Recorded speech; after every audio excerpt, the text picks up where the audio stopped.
You know that feeling, right? You spend hours and hours studying, and then the next day, it's like it all just vanished. It is so frustrating. But what if the problem isn't you? What if it's just the strategy you're using? Well, in this explainer, we're going to break down 10 science-backed techniques that will completely transform your study sessions.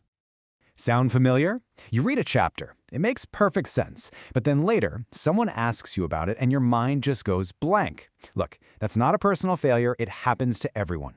Our brains are actually wired to forget things they think aren't important. So, the real secret is learning how to signal to your brain what's actually worth keeping. Okay, so our first big idea is all about what we're calling active brain techniques. This is where we shift gears from just passively reading or highlighting a textbook, and instead we start actively wrestling with the information. Trust me, this is where the magic happens.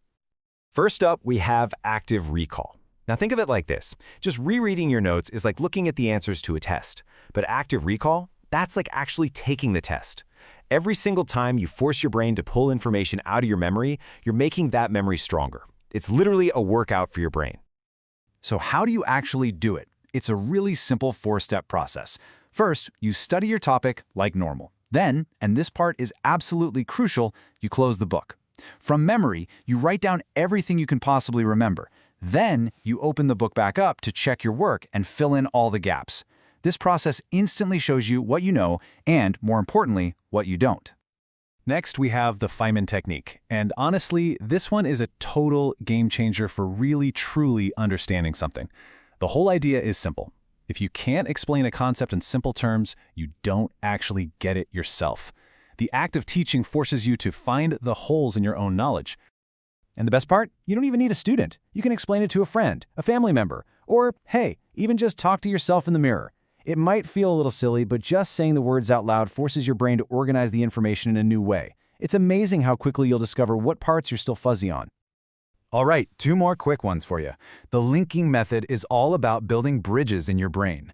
When you learn something new, try to connect it to something you already know really well.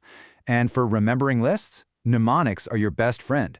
Creating a silly acronym like VIBGYOR for the rainbow colors gives your brain a simple hook to grab onto. Okay, having these awesome techniques is great, but how do you actually fit them into a routine? That brings us to our second section, Smart Study Systems. This is all about working smarter, not just harder. Have you ever tried to study for hours but find your mind starts wandering after like half an hour? That's where the Pomodoro technique comes in. You just work in a super focused 25-minute sprint, and then you take a short 5-minute break. This little cycle keeps your brain fresh and prevents that dreaded burnout. Now this slide just shows it perfectly. Our brains are visual.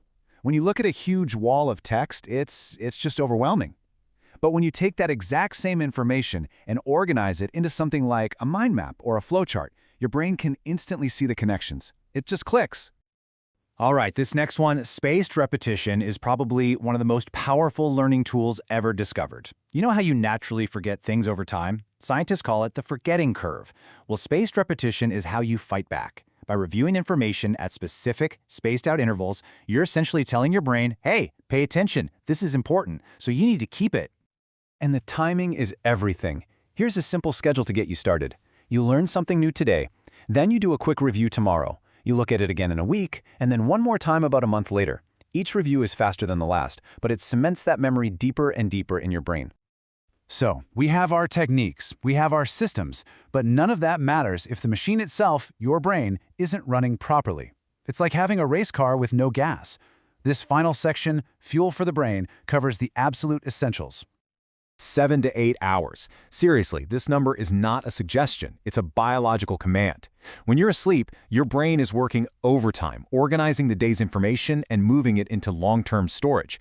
Let me be clear, sacrificing sleep to study is one of the worst trades you can possibly make. And, of course, what you eat and drink really matters. Your brain uses a ton of energy. Staying hydrated with water keeps it sharp, and healthy foods give it the nutrients it needs to perform. On the other hand, a diet full of junk food can literally lead to brain fog. It's as simple as that. Now, let's talk about a major enemy of learning: stress. When you're anxious, your brain kicks into fight or flight mode. It's focused on survival, not on remembering complex formulas. High stress literally puts up a wall in your brain, making it nearly impossible for new information to get in. So what can you do? It doesn't have to be complicated. Before you even open a book, just pause. Take a few slow, deep breaths. This simple act tells your nervous system it's okay to chill out. A brief meditation can also work wonders to clear out all the mental noise, creating a calm, focused state that's perfect for learning. And hey, here's a final little bonus tip for you. If you ever feel stuck or you just can't focus, just change your scenery. Get up from your desk and go to a library or a park or a coffee shop. A new environment can kind of jolt your brain out of its rut and make it pay attention again. So let's pull all of this together. What we've really done here is assemble your brand new learning toolkit, designed to help you go from just being a passive reader to a truly active and strategic learner. It really all boils down to these 3 pillars. First, you've got to use active techniques to actually engage your brain. Second, you need to build smart systems to study efficiently. And third, you have to support all of that with the foundational fuel: good sleep, good food, and a calm mind. So, now that you have this toolkit, the real question isn't what you've learned from this explainer, but what are you going to do with it? Which one of these powerful techniques are you going to try out today?